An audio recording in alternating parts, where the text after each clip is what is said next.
Hello, and thank you for joining us. Within our industry, there are numerous powerful stories to tell, knowledge to share, and ideas to spread. And like songs, presentations are a great way to help people connect with and activate ideas.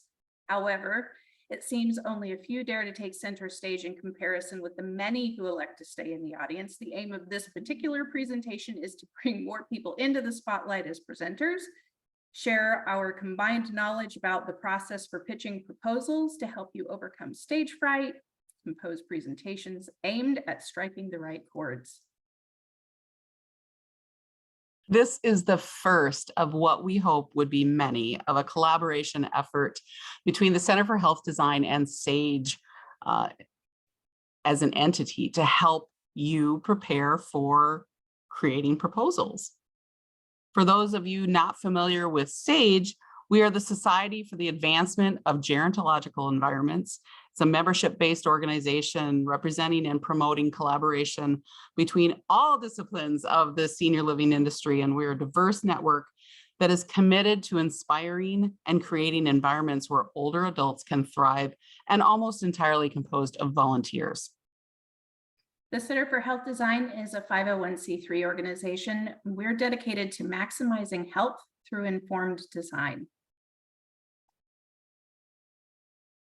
So I'm Jill Schroeder. Oh, yes. Addie, go ahead. I was going to say, for those in the audience who we know, we want to take this opportunity to thank you. Much of what we're going to be presenting today is only possible because of your personal and professional generosity, the good, the bad, and the ugly. For anyone who might be new to our unique presentation style, you can thank them too.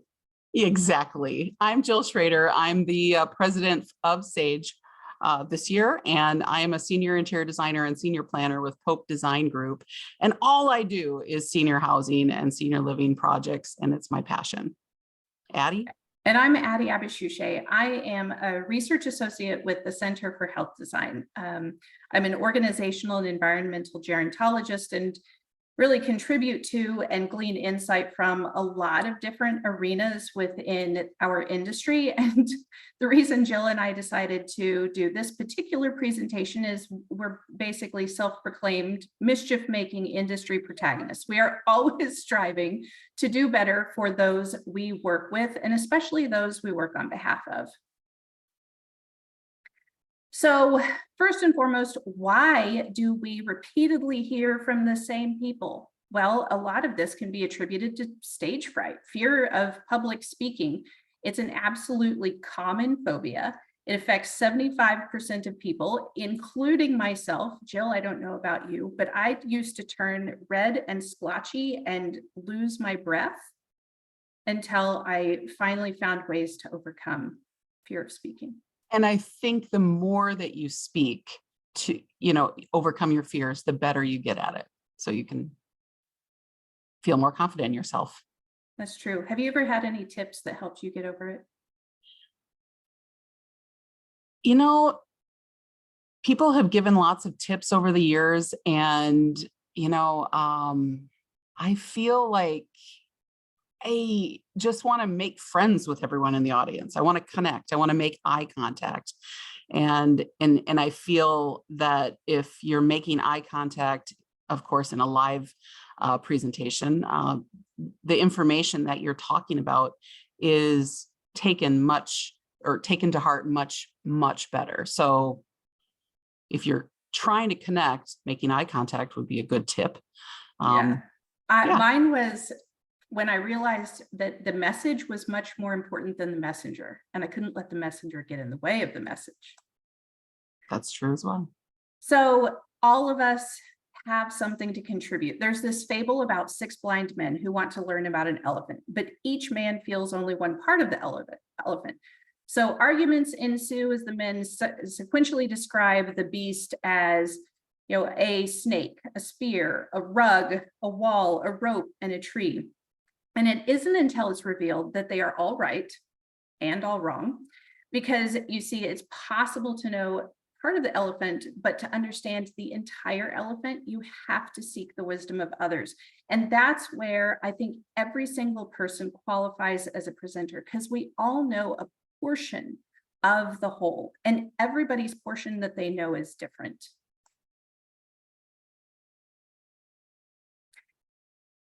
Your So return. what's the return on the investment for presenting? First and foremost, I think to clarify any messages that need to be clarified. Jill, I know you have a number of ideas that you put forth. Yes, it's the return on investment. It goes back to number one. I'm going to go back to what you just talked about is the 15% rule, and also learning how to give that presentation to your audience. The speakers are the same. You as a speaker are the same as the audience, and vice versa. The audience is the same. So once you recognize that you're on the level, the same playing field, level the playing field, you want to connect with them. No one is better than anyone else. So that's an important part too. But our bullet points that we're listing here is educate the audience, clarify the message, improve processes, advocate for users, gain recognition. Here's the thing, you're bettering yourself in your profession, whatever you're doing, you're helping yourself do your job better by whatever it is that you're presenting. And you're helping, hopefully, the audience do their jobs better. So think of it in that way. So the return of investment is you're making your career better or easier to do as you're educating others of what you've learned in your career. Well, and I think anytime I have the opportunity to advocate for individuals who largely are stripped from being able to advocate for themselves and those who provide care and services. We have so many people coming from marginalized populations and minority populations, some of whom are working 3 and 4 jobs to make ends meet. If we can improve the quality of providing care as well as receiving, that's every reason in the world to present. Exactly. So we have some, sorry, Jill, go ahead. We keep interrupting each other, and that's how it goes. The proposal and delivery timeline. Here's what we're trying to convey here is that in presentations, if you know that you'd like to give presentations, you need to take a look at each of these conventions or state-hosted events, whatever it may be. They're going to have a regular time period. For example, this state will always give their state leadership conference in the months of March and April. So you can put it essentially on your calendar. Or this convention will always happen in August, September. We know that we can plan ahead for it. So put it on your calendar so that you know that it's coming up and you're prepared for it. And then now you can wait for, as you're about to step us through the process here, Addie, but the invitation and the proposal process. You know that you're going to get an email probably 6 months ahead of time or so from that convention or session. And it doesn't surprise you. You're not caught off guard. You know that, an organization is going to be having their leadership conference in August. So you want to, you're going to see that invitation in January or February, whatever it is. But in that proposal process, that submission deadline, you're going to get that. You're going to get the deadline, and it's probably going to be a month or whatever the timeline might be, but you should have an idea of what you're going to present and to be prepared for it. The juror review. This is another part of the calendar, Addie. Yes. Well, this is the point at which, depending upon, you would like to know who the jury is, but a lot of times they aren't selected in advance. And sometimes you can be asked to serve on juries. And so within the length of that review process, that's another thing that you can look toward anticipating. And if you have submitted, you need to just be cognizant that you need to make everyone knowledgeable of conflicts of interest. With that juror review too, know that the jurors are a collection of experts in the field, in our field. So be prepared there for who's going to be on that juror, to know that the juror team, to know what you're preparing your proposal for.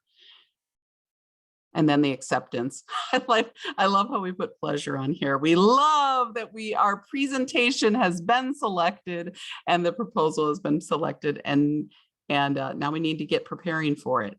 We'll receive that reminder notice. The panic goes from pleasure to panic very quick, this is our time to compose the slides, compose that content that you're going to present on. And not only that, we have on there speaker confirmation. This is important.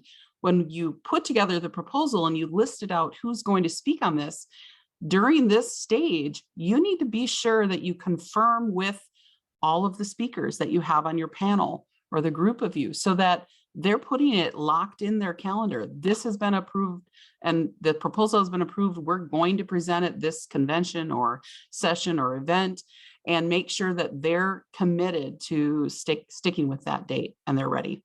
Well, and state, local, and organizational restrictions can apply kind of sporadically to folks, and people change Yep. organizations. So those are additional considerations. Absolutely.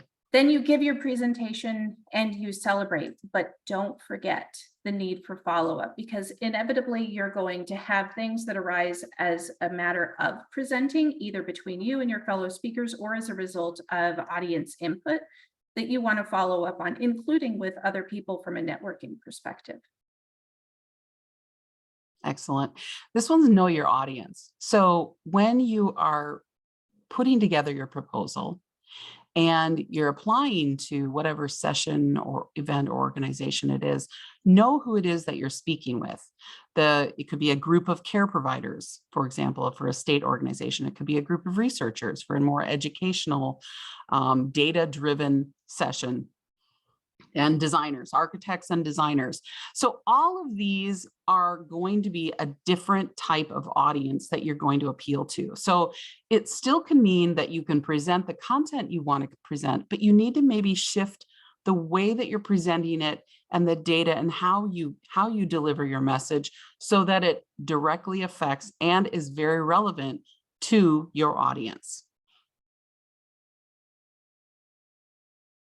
So with this one, looking for gaps to fill with your presentations and knowing where your passions are especially important. From a research perspective, the first question on our minds is, what can I contribute to the knowledge base within the field? What hasn't been done, or what needs to be replicated such that we can refine or confirm information?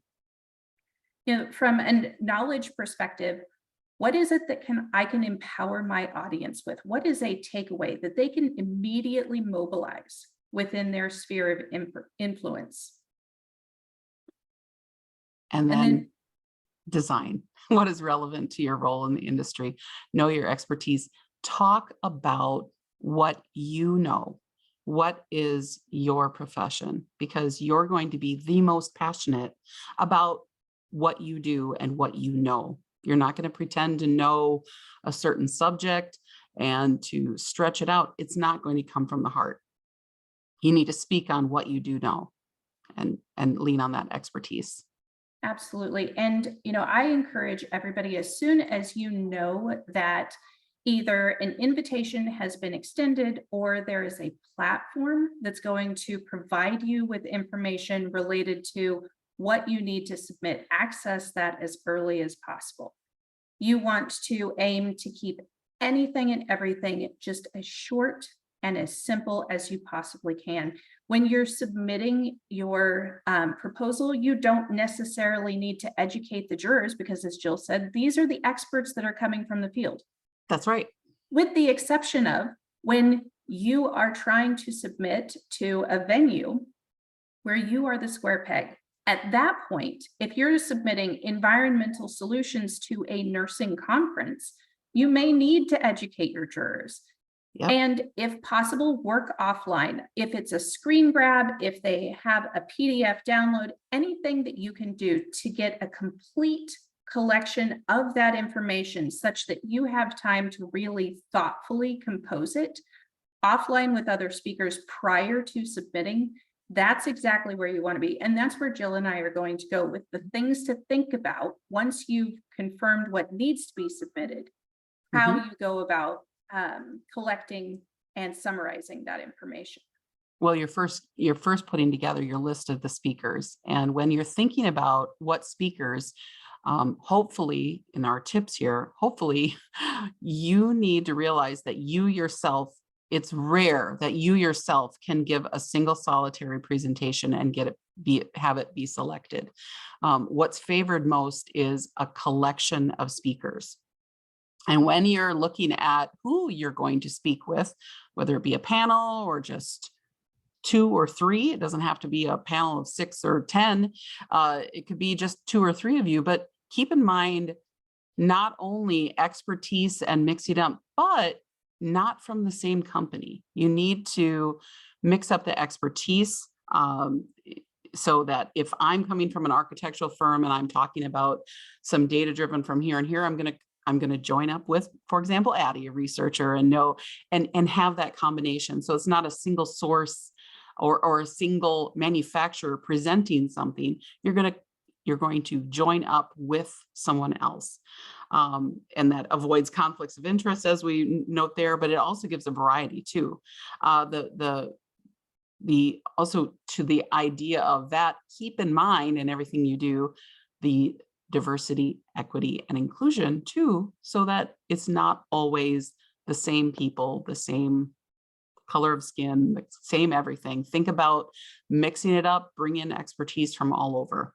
Well, and this is something that I think within our industry is important to emphasize. It used to be that the field of the industry of architecture was dominated by white men. We have Oh, yeah. access now to so many more ideas, viewpoints, cultural relations, like just our black and white movie turned into a kaleidoscope of color. And we really need to be able to capitalize upon that.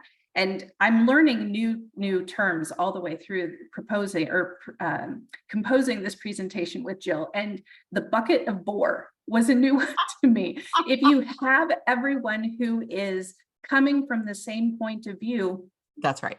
it's going to be a bucket of bore for anyone who's in the audience. And from my personal experience with regard to selecting speakers and collecting information in advance of submitting proposals, we really do want to make sure that we have folks presenting their best selves. You do you. And, with the headshots that we get, we want something that is a good resolution first and foremost. But we really do want confident and current pictures as well. I was going to say, it has to be a current picture. When you're including a headshot with your proposal, the jurors that are reviewing that are looking for an instant that we know this shows confidence. That person shows, without even speaking, their headshot says, I want to listen to you. I want to connect to you. You have something to say. I want to engage with you in some way. And if that photo that you have, that current photo, doesn't convey that, take another photo, take another headshot and use that. Or mix it up and make yourselves into bobbleheads.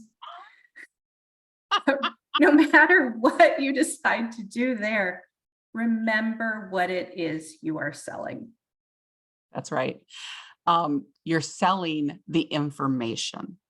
You're not selling your company. And this is very, very important.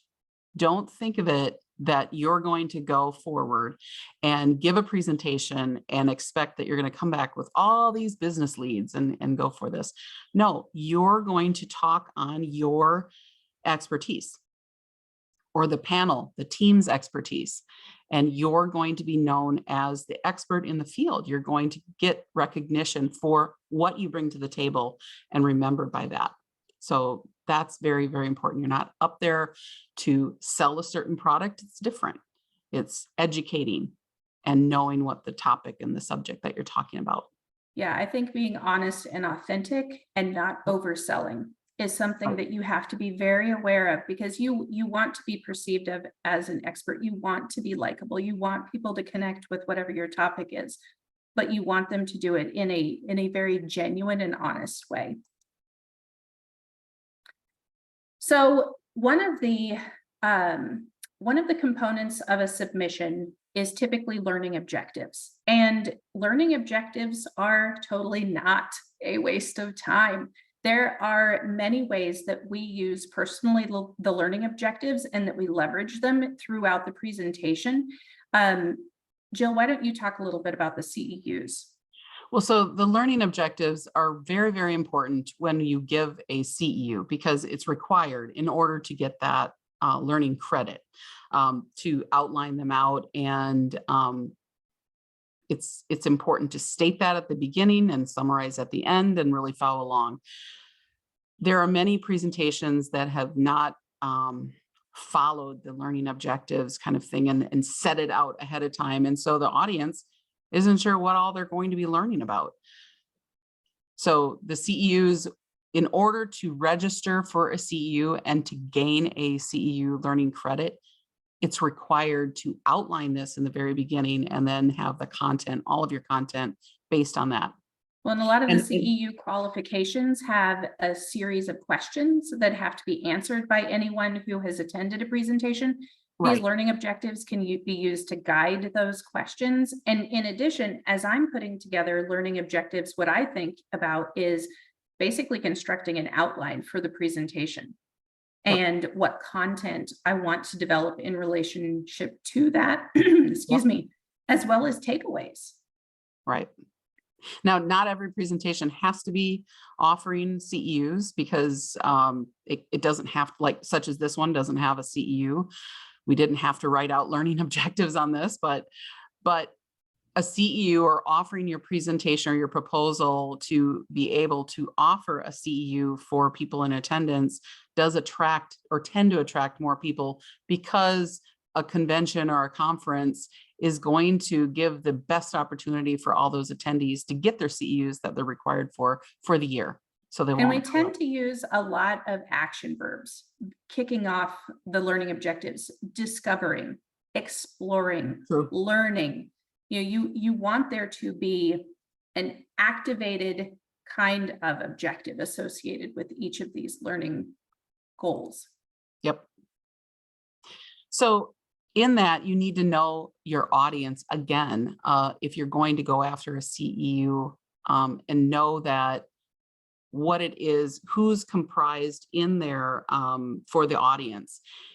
Is it a certain, we're giving examples on here, allied professions and operators, who is the audience? And so that CEU needs to pertain heavily to whoever that audience is. If it's an architectural design industry, we're going to talk about planning, we're going to talk about floor plans, we're going to talk about site development, etc. versus nursing care. Nursing care, if it's nurse aides and nursing staff, they're going to want to know about therapy or the next big thing that's going to be very, very relevant to what they're talking about. And that CEU needs to work for that audience. Yeah, looking up in advance what CEUs your intended audience is likely to need and then planning accordingly it's a gift that you're giving both yourself as well as the audience members. Right. So next comes the concept development with regard to the actual presentation proper. How is it that we can address information in a way that becomes memorable? And how is it that we can make those connections as solid and immediate as possible between the information and the audience? Well, a catchy title, absolutely. Session title and description. A catchy title is the perfect way to capture anyone's attention. Now, if you can think of that catchy title as you submit your proposal, that's the best. But if you think of it later, you can change it once your proposal's been accepted. But these are examples of some really great titles that have been used before. The session is a disaster. That's a stupid rule. The stupid rule one was about codes and guidelines. It's fantastic. Naked architecture. What was that one about, Jill? But those are great. It was a behind the scenes look, I think, at the profession of architecture. What hasn't been done and what could be done. Those are great titles. Those are going to capture your attention. And when you're trying to think of how to name your session, you're not necessarily wanting to name it exactly what it is. get some splash in there, get some excitement. You're going to compete when someone's looking at the lineup of all these sessions to go to at a conference. You're going to be competing with those titles there or something similar. So you're going to want to compel someone to go, hey, I think I want to go to this session instead or of this one. compel So, someone at least to read that first sentence of what your session is about. And the first sentence is really key. You need to tell your audience what you're really going to be telling them in this, something that they can grab onto, know what to expect.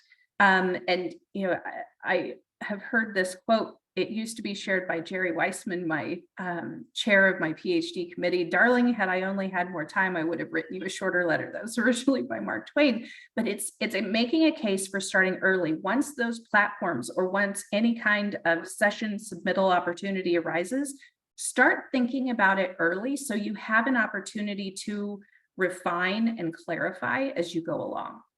absolutely.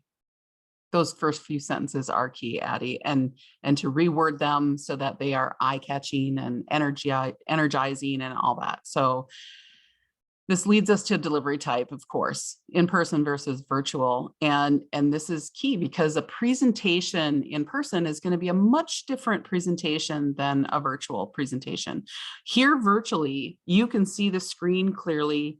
A lot of you are maybe wearing readers so you can read what we're writing on the screen, etc. Whereas in an in-person, you're at the front of a conference room and your text needs to be read from quite a distance away without anyone needing to put their glasses on per se, but it's going to be maybe simplified or abbreviated. Also, too, in virtual, here we're giving you this presentation and I can see the screen in front of me. So I know which slide is going next. An in-person, I don't want to have to keep turning around to see the screen and explain a bar chart, etc. I should know my information just like that. I don't need to turn around. I'm engaging the audience and they're looking at me and then glancing over to the screen to look at what the information that I'm delivering is. And I don't want to turn around. Well, and we should always say where our body physically and body of knowledge is coming from. So I'm coming to you today from Temecula Valley, California, and my body of knowledge for presenting a pitch perfect presentation, it comes from having more than 50 presentations accepted and presented over the course of the last 3 decades. Very good. Jill, where are you coming from? Oh, where am I coming from? I'm coming from St. Paul, Minnesota. So if I were giving a presentation on design of long-term care facilities or communities, and it's relevant for me to say that I'm from St. Paul, Minnesota, and the body of my work is in the Midwest, so that when I'm talking on my subject, everyone knows how I relate to that region or area and where I'm coming from. It's going to be a different perspective from an audience member from Canada who is hearing what I'm saying, thinking, what? This doesn't apply to me. This is but it's a different perspective. And here's why. This is where I come from. And here's my expertise coming from. And for both virtual and in-person presentations, you need some prep time. You need to plan for your technology capabilities and limitations. You show up to the room early. If it's a in-person, get your mic situated, make sure your speakers work, verify that wherever you think you might be within the room isn't going to cause feedback. And then from a virtual perspective, log in early, make sure your login works. We just experienced that. So perfect. And then with the composition and delivery, use graphics, show what you know. No one wants the kind of presentation that relies upon the presenter reading what is on the slide. The slide should illustrate what you're talking about, if at all possible. And don't rely upon your audience to connect different types of concepts. You connect the dots for them. Either you can do that through humor, you can do it by literally graphically mapping it out. There's lots of ways to connect those dots. And the message the messenger matters. Being relatable is absolutely, it's an art, and being humble and kind of self-deprecating, like that helps too. And making sure that we don't use jargon to separate ourselves from our audience, but That's we right. have to make sure that what we are talking about is able to be understood by an audience. This is especially true within the field of architecture Mhm. and research, and well, healthcare in general. We all have industry specific jargons, and we need to put things in layperson language. Absolutely. And that goes along with being relatable. I love it. And also too, be human. This is a nice pop-up here. Be human. It's trying to be yourself. And if you're nervous up front, show that you're nervous. Admit that you're nervous. If you're talking about subject matter that is monotonous and you're falling into a rut, throw in a dad joke to bring up the liveliness of the room, such as this. But you don't want to be reading off of all, the script and, keep reading, keep reading. You need to be energetic. You need to think on your feet and adapt.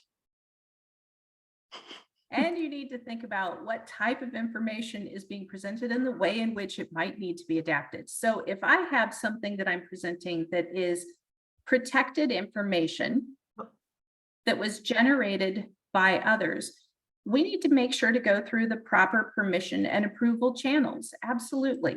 If I have something that is research protected information and it's personally done, I'm going to take measures to make sure I can share the information that is able to be shared, but take the measures to protect anything that can't be. So sometimes that's a disclaimer that is, please don't take pictures during this presentation. The information is protected. It could Yep. be image obfuscation, disclaimers, or going so far as, if you have a smaller group, having folks sign a non-disclaimer. Yep. Yep. Also too, that your handouts too, Addie, could be part of that disclaimer, is that please don't take photos. We'll send you what information we can to give you a summary of this presentation that you are able to take home with you. But also too, giving credit. So get permissions, as Addie mentioned, from others when you're using their information, but give credit to those organizations. If you're using a floor plan from another architecture firm, give them credit, give the photographer credit, give that information to others, so that they're getting recognition for whatever work that they put forward. If they created a bar chart, you're giving credit to who created that bar chart. Also too, when you're speaking on something, it means more that you use others that are colleagues of yours information. That goes to the proprietary part of things. I don't want to go in front of an audience and only speak on what my architecture firm does and creates. I want to talk about other architecture firms. I'm doing this, they're doing this, they're doing a great job. Look at this example. It's sharing that knowledge. And then also along that vein, if I'm going to show a bad example of something, you need to know that you should only use bad examples coming from your firm or yourself, because you don't want to make other people look bad. And if you're using bad examples of a client or anything, please do not say who that client is. You need to give respect and be respected and be recognized when you need to be recognized, and don't Or recognize pull others. someone into the presentation with you that is equally committed to Exactly. failing forward. And with giving credit, it includes not only to works done by others, but works that you have pulled from resources, imagery. Yep. Cite the origin of any graphics. Certainly, as I'm thinking about research, I love to talk about other people's work, because we really do build upon one another's work, but we have to give citation-based credit. And Yep. for that, for anything that you're giving citation-based credit, one of the best resources I found is Purdue OWL.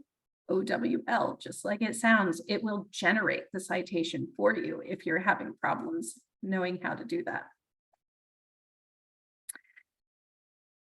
Reduce, reuse, and recycle. What we mean by this is whatever presentation you're putting together, think about how you can use this in future presentations. You might create a presentation that you can use for years and years and years as you tweak little bits of the content here and there as you move along. So in doing that, you're trying to determine what's important and relevant right now. How can we reuse this information that's important in the news and in the things that we do, the processes that are done today, the clients, what's important to them today. You don't necessarily know what's going to be important to them 9 months from now, but you're trying to determine that. And then the boring content. How can we Addie, I like how repackage yes, from one presentation to another, if in fact it is so important that it warrants being in several presentations? How can it be repackaged or adapted to be to resonate with that particular audience? I have some content I have infused into almost every presentation I give, because I am convinced at some point, if I say it the 1001st time to someone, it's going to stick. That in fact, to design for an aging population, understanding common changes associated with aging should be where we start. And what are those? Right. I was just thinking that I just love the little bobblehead under boring with you in the heart glasses. It's fantastic. It's trying to repackage something there, Addie. There we go. You're trying to think about what can be reused and put new content in. You don't want to spend all of this time to create a presentation that's only going to be used once. Maybe that happens, maybe it doesn't, but there's always that ability to use some graphics or some photography or something that you did in this presentation over and over and over again. And it might change and evolve, like Addie said. Contingency planning. I'm going to start with this because seriously, every single one of you will experience something where you are going to learn this hard lesson. Do not count on everything working all the time. Something is going or anything where anything's working. You're going to lose your notes. Something's not going to work in technology. So that's what we're spelling out here. Hardware, software, underwear.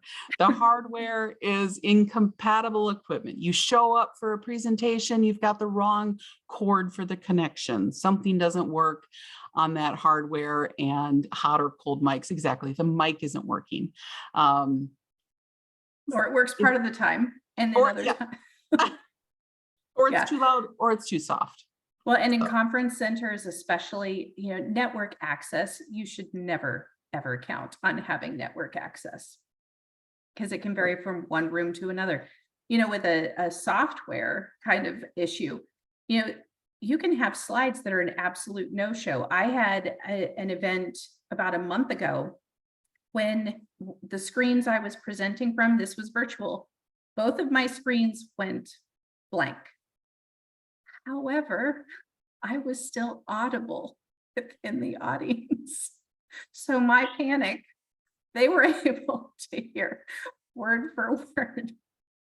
And that brings us to the underwear. Exactly. It can be that you bring the wrong version of your slide deck. That just happened. Yep. Your audience is unexpectedly a different kind of a makeup than you were expecting. You can transpose or lose your words, or this happens too, you can lose your luggage. Yep. And then you don't have anything. Going to the wrong audience, that's another prep idea too, is you've all been in a presentation where someone asks, how many of you are such and such, and everyone raises their hands. How many of you are such and such? And you can see, well, here you could have been anticipating that the majority of your audience is, researchers, and instead they all raise their hand and they're AHJs. How can you quickly change on the turn of a dime some of your content to be relevant to that audience? That's the whole reason why you're trying to survey the audience to see who they are. Showing You the know, underwear is making you're mistakes and how you choose to handle them can make you more endearing and more relatable. So, not that you want to rehearse how to handle mistakes, but maybe. that wrong slide deck just happened just the other month with Addie, you and I at another conference. So we know Yes. it. We know it well. All right. So timing is everything, is being very aware of how long it's going to take for you to give your presentation. And you've gone in rehearsals, maybe you've practiced thumbing through your slides. Be cautious of how many slides that you have that you're going to speak to, because you'll run out of time. If you have 80 slides in a 45-minute presentation and you're not a fast speaker to run through those slides, you're going to run out of time, and it's going to upset your audience that they didn't hear all of the content that they were hoping to, or that you're running long. And if you're a rambler, know yourself, know your presentation style. If you are not succinct in sharing ideas, do not expect to be succinct magically on the stage, because it adds additional anxiety that feeds into additional words. And knowing your co-presenter's style is really important as well. Jill and I Yeah. have presented together multiple times, so we knew that we could pull this off. And we knew that we could have fun in doing it. We have little Easter eggs and we have gigantic flair littered throughout or sprinkled throughout this presentation, because we both feel comfortable with that. And we actually knew that we'd be interrupting each other all the time. So that's our style.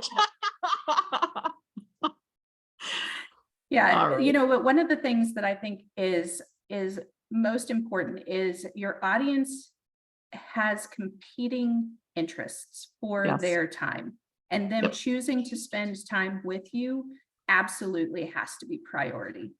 Absolutely. Yep. And respect And you that. never know who is going to be in your audience necessarily, who could show up. But the thing to think about here is, with any information that we're providing, how can we convey it such that it can be immediately mobilized by audience members within their spheres of influence? People could be unfamiliar with content, with me, with the venue, and all of a sudden we have new disciples for a message like person-centered care. I want to talk with anyone and everyone about honoring choice and personhood in the provision of care settings. Care should not dominate, living should. Care should be kind of a taken for granted assumption that we can receive that in a care setting. But this is new content to some folks. There's an Easter egg in this one, by the way. There is Lori. a few. Absolutely. All right. So this is also too, during your presentation, accessing information, individuals, and opportunity. Here's what we're talking about here is timely. The timing of the information that you're presenting, the uploads, the handouts, the QR codes, business cards, however you're going to give that information to your audience is relevant in the time frame that you're giving it. That we say there's an expiration date because all information has an expiration date. Some information is irrelevant 6 months from the time you're speaking. It happens so quickly. So be sure that whatever you're speaking on does fit the timing or the time in the year or the project or the cycle of whatever that we're talking about, and be aware of that so that it's very, very relevant. Access, the physical and digital, this goes to the uploads and the handouts and the QR codes. Is it a physical or digital handout?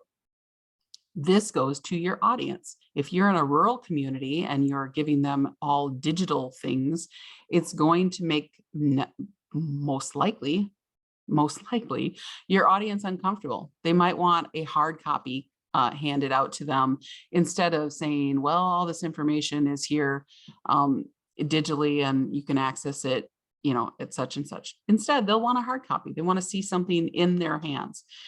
Also too, when you give them that hard copy, that's important too during your presentation. Is at the beginning of the presentation or is at the end of your presentation? So are they going to be glancing at it the entire time you're speaking, or is it something they can pick up on the way out the door? So be prepared for that. And if you're going to rely on a digital only, go back to that other slide where it says your underwear. Be prepared that that might not work all the time. So maybe you have the hard copies in your back pocket just in case they don't work. Also to cost, production, and both the product and the production. And what we mean by this is if you're getting together a presentation, most companies lean into their marketing team and help and have them put together the majority of that presentation. All of that is non-billable time. So know the extent and the complexity of the content that you're presenting or that you want to present, so that it isn't necessarily a presentation that is going to completely take up all of their time for the next week or 2 weeks to give you this presentation that maybe you're going to hit an audience of 30 people or so. No, be very aware of the cost at which you produce something and how many times you're going to be able to use it over again. So does it make sense to your company? Does it make sense to you?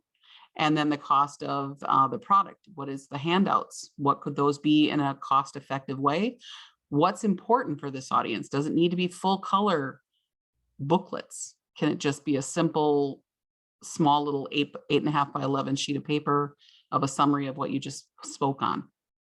Well, and I'm thinking also from a design perspective, we have many presentations, MINI, not MANY, presentations that we do throughout the course of a project to both present and solicit information from small audiences, focus groups of people. And accessing information and considering how best to access that information is key, because as I think back to engaging individuals who have dementia, the way in which I am both providing and collecting information is vastly different than I would for any type of, say, conference-based presentation. But it's worth considering in that same light. At this point, we would like to field some questions and introduce Lori Bridgman, who has been responsible for these wonderful bobbleheads. And I did not realize there would be a bobblehead of me. So thank you, Addie, for that. I am Lori Bridgman, and I am the Director of Operations for Sage. And on behalf of Sage and of all of the attendees who are on this webinar live and everybody watching the recording, thank you so much, Addie and Jill. This has just been great information. And if this is any indication of future collaborative efforts between Sage and the center, I think we're in for several treats, whenever those come up. So thank you. Now, we do have some questions that have already come in. If you do have a question you'd like to ask our panelists, you can just click on the Q&A button in the upper left-hand corner of your screen. And so before we get into some of the attendee questions, I just have a question for you two. Yes. What are some of the hot topics the conference goers want to learn about today, and kind of on that same vein that the selection committees for these conferences want to offer in their presentation lineup? Could I go first on this, Addie? Okay, so it depends entirely on the conference or the event that you're looking at. So in that, different conferences have different tracks that they follow. And for example, one conference might have a track for affordable housing, for mixed generational housing, or different therapies, et cetera, et cetera. And so you'll need to gear an idea or a proposal specifically for something that hits those tracks. That'd be wise. So thinking about their tracks of that particular conference or event is one way to find out that topic. But in general, what do you think, Addie? Staff retention all the time. Oh, yes. And, affordable housing is something that I hear in almost every single presentation, people are really eager to learn Yeah. information, not only about the building design and the engagement of constituents, but also the financial implications and ramifications that drove decision-making on that. Diversity, equity, inclusion, and belonging is something that I think increasingly we're looking to design to advance social justice kinds of considerations, and also be good stewards to the earth, like decarbonization Yes. strategies is something. Yes, but on those topics too, go back to what we talked about earlier of making it relevant to that audience. If it's all nurses, if it's all nurse aides, make that topic relevant and empower them so that when they hear what it is, whatever it is that you're talking about, you're giving them a tool that they can walk away directly from and use right away.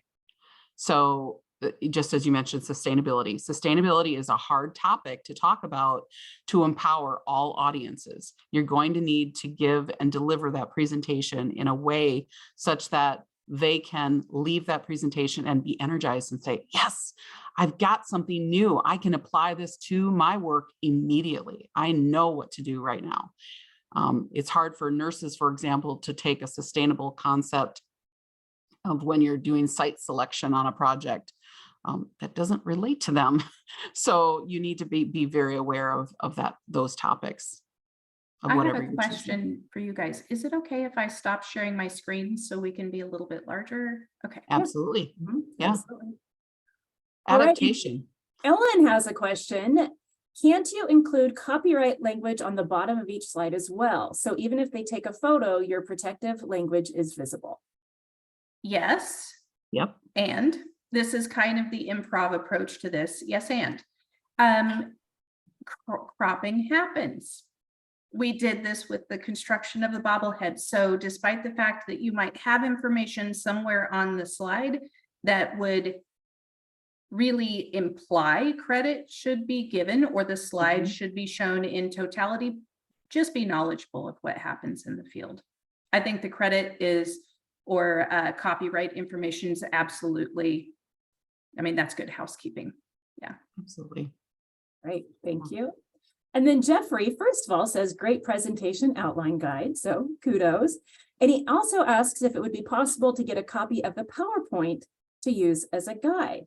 And so just as an aside, we will be emailing out a link to the webinar recording to everybody who registered for the live session today.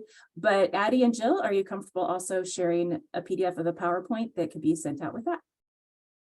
Yeah, I don't see why not. And I'm going to share the screen once again, because we've got our handy dandy QR codes here that the audience can use to access content for multiple presentations on both the Center for Health Design and SAGE platform. Within the Center for Health Design, we provide different levels of access to resources, both past, present, and future.